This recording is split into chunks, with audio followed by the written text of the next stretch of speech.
আসসালামু আলাইকুম আরহামতুল্লাহি ওবরকাত।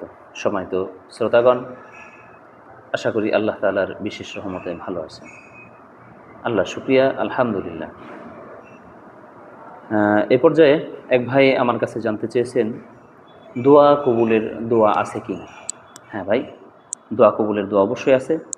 নবীজি সাল্লাল্লাহু আলাইহি ওয়াসাল্লাম বলেছেন, রাতে যখন মানুষ ঘুমায়, ঘুম থেকে যখন জাগ্রত হয়, ঘুম ভাঙে, তখন যে কেউ এই দোয়া যদি পাঠ করে, দোয়াটি হচ্ছে লা ইলাহা ইল্লাল্লাহু ওয়াহদাহু লা শারীকা লাহু লাহুল মুলকু ওয়া লাহুল হামদু ওয়া হুয়া আলা কুল্লি শাইইন কদির সুবহানাল্লাহি ওয়াল হামদুলিল্লাহি ওয়া লা ইলাহা ইল্লাল্লাহু আল্লাহু আকবার ওয়া লা হাওলা ওয়া লা কুওয়াতা ইল্লা বিল্লাহ আল্লাহুম্মা গফিরলি।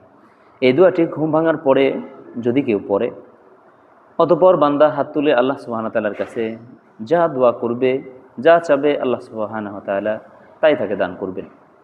অতঃপর বান্দা যখন উঠে নামাজ আদায় করে, আল্লাহ সুবহানাহু ওয়া তাআলা সেই নামাজও কবুল করে নেন। আমরা দোয়াটি শিখে নিতে পারি, ভিডিওটি দেখে আমরা বারংবার শুনে আমরা এটা মুখস্থ করে নিতে পারি। আল্লাহ তাআলা আমাদেরকে কবুল করুন, আমিন। আসসালামু আলাইকুম ওয়া রাহমাতুল্লাহি ওয়া বারাকাতুহু।